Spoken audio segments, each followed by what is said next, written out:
we could do a lot worse than doing nothing for the next 2 years. And I think there is going to be mostly gridlock for the next 2 years. Obama's not interested in making deals with Republicans.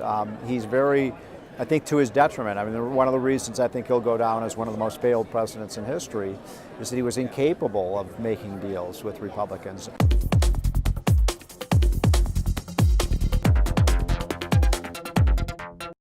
You know, that kind of more adversarial approach where you're prepared to lace up the gloves and get in the arena with your opponent.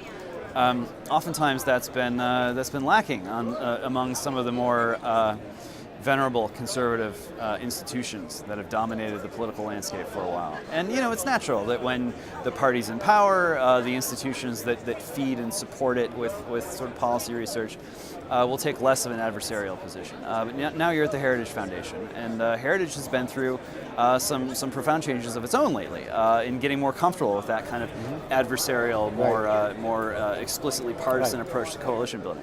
What's your view of how that's been working for Heritage, and whether that's a kind of sense that's going to continue to spread inside the Beltway and outside?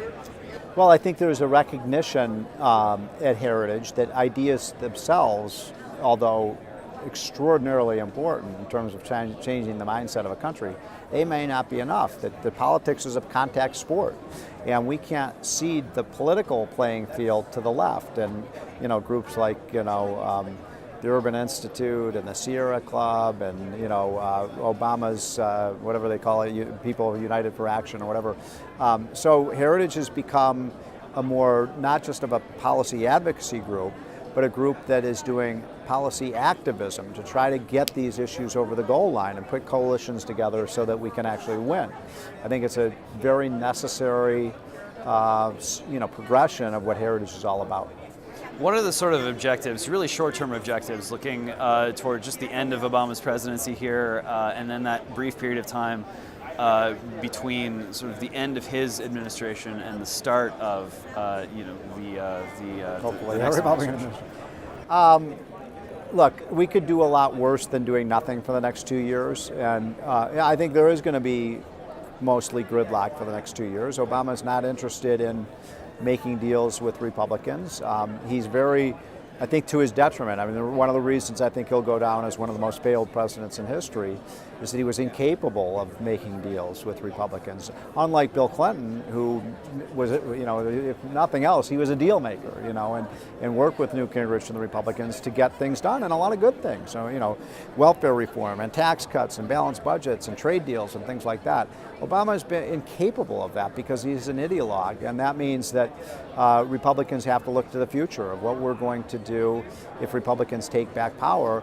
And the challenge for Republicans is not just to say Obama's been a failure. I mean, Americans know that, but to say, here's how we're going to make your life better. Here's how we're going to fix the tax system. Here's how we're going to fix healthcare. Here's how we're going to modernize Social Security.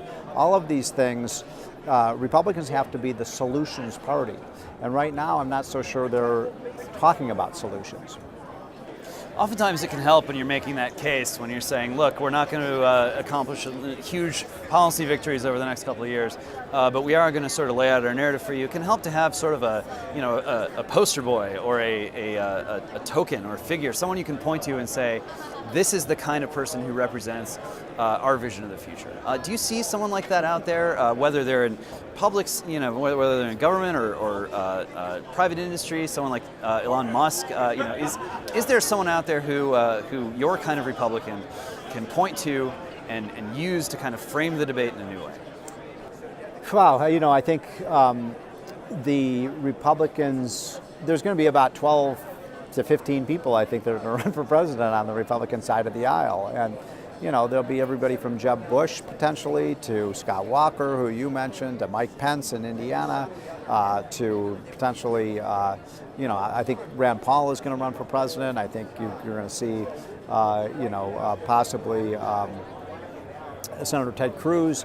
And I don't know who it's going to be. This is the first time in my life in politics that I don't have a good sense of who's going to emerge as the leader of the party. But I will say this, that almost anybody Republicans run for president this time is going to be any better than anybody they ran in 2012. And by the way, Mitt Romney looks like he may get back in the race as well. So I would love to see, by the way, a non-politician emerge, as a serious candidate. I mean, where does it say that you have to have a political leader be your president? And I think there would be a hunger for a successful businessman or someone who's been successful in some area of life, being the president of the United States. I mean, aside from his, left-wing ideology, Barack Obama just was not fit to be president. He was not competent to be president. He doesn't know what he's doing. He's too young and inexperienced. He's never run anything in his life.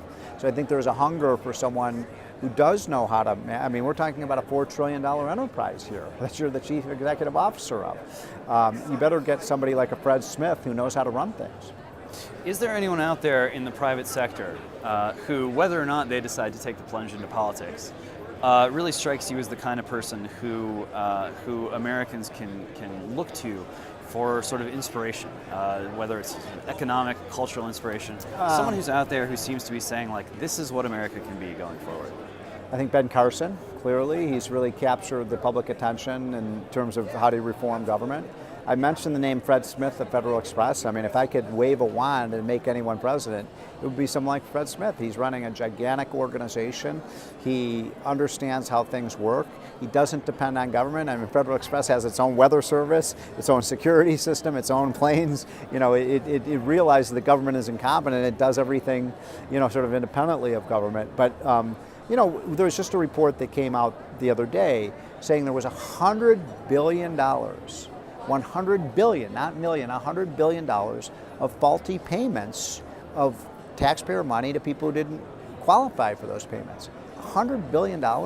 You put somebody like Fred Smith into office, that's not going to happen. So there's just rampant corruption and incompetence in government that, regardless of ideology, people are sick of.